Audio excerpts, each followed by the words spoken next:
Actions taken by the new administration have heightened fears of a number of minority communities. We've seen a wave of municipal governments sort of declaring sanctuary status. We've seen it on campus as well. We now actually have an administration that has been issuing some threats of defunding declared sanctuary cities, and there's been a rollback in terms of a number of municipalities rescinding prior statements. As a city commissioner, would you like to see Sarasota wade into these waters or lie low? You know, we have such fundamental problems to address at the city level. We have, you know, when people talk about spending money on homelessness, hiring people, we spend $1 million more than we take in. We run a deficit in this community. So you have to keep that in mind when people are proposing hiring people, you know, spending $10,000 per person on homelessness. I think we have to regain the trust of our community. I think we have to focus on the things that people want us to focus on, which is the utilities, infrastructure, and public safety. You know, as a prosecutor, I've dealt with ICE. You know, they don't look to permission to the municipality before they come in and take somebody out of the jail. It's a federal issue that needs to be dealt with at the federal level. Thank you, Fred. You know, I'm an agitator and a participator in the struggle for the disenfranchised by nature.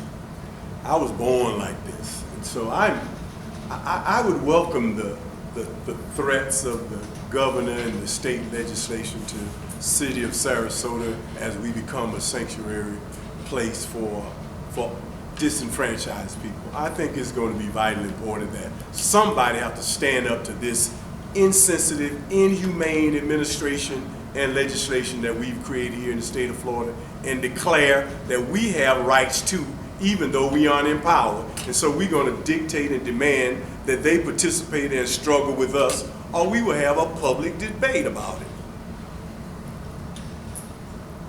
Jen.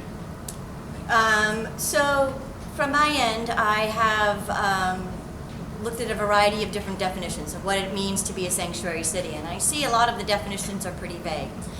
But from my end, if we are going to be a city and a community that encompasses all people of the city, all of our diversity, then yes, we definitely need to consider the option of being a sanctuary city where we can protect our citizens, each and every one of them. Miguel. Miguel, we're wrapping around. Okay, all right. Okay. I'm an immigrant. I went through the legal process. Moved here in 1986, became a dual citizen in 2000.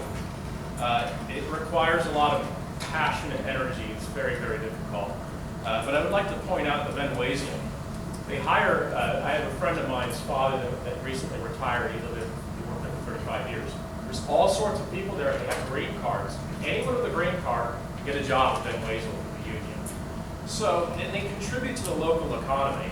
So if somebody comes in here and wants to kick them out, you know, and for example, let's say they move here at a young age and then they consider this their home. They want to get kicked out and they're working here and they're contributing to the local economy. If someone's trying to kick them out, I'm going to tell them to go pack sand. Well, anybody that says they're going to take on the federal government as a city commissioner has automatically disqualified themselves to be a city commissioner. It's an outrageous statement to make. You don't take a knife to a gunfight. And the argument that the city of 50,000 people is going to take on the state, is going to take on the federal government, because they tried this last summer after Orlando. They jumped in and they tried to push back on the Second Amendment. Yeah, qualify. I don't have a gun. I don't want a gun. But it's not for the city to get involved in that. You know, the only reason they bottled out on that and wimped out on it is because they were told that they had to do it on their own dime. And immediately they went from, yeah, we're going to do this to, oh, maybe we won't. So, you know, when we're talking about sanctuary, let's talk in tough and talk about that. Ask yourself, are you going to put your own money and your own life on that, or you want somebody else to do it? Because we've got one person there talking about doing it who didn't even pay the $264 to go into this election. So we know when people feel entitled and they feel like we should do it on their dime. I pay a lot of taxes. I've worked hard.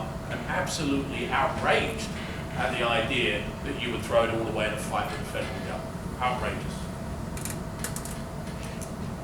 In response to your question, should the city weigh in on the sanctuary city issue? No. But however, the city should and has been a leader in protecting the rights of individuals and the rights of the disenfranchised.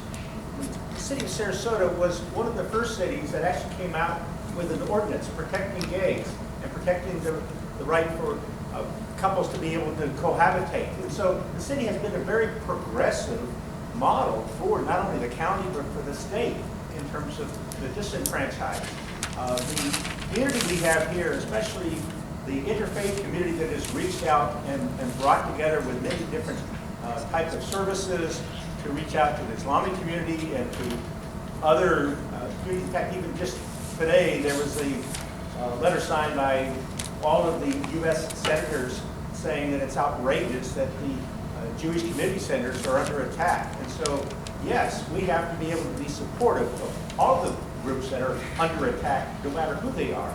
And that should be a hallmark, and will continue to be a hallmark of what sets Sarasota apart. I agree with Patrick Gannon. The city has an excellent reputation of diversity. We used to have problems with police brutality on Hispanic people, and we resolved that. And we changed the culture of our police department and had a community policing focus.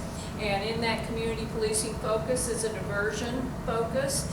And as part of that diversion focus is recognizing that 19% of our community is Hispanic, and that we have to have police officers recruited to reflect the diversity of our community and to understand the issues faced by our Hispanic community especially. But we have made great progress in increasing diversity and also increasing humanity toward people who are less fortunate or people who are immigrants. We need the federal money, especially for housing and community development block grants.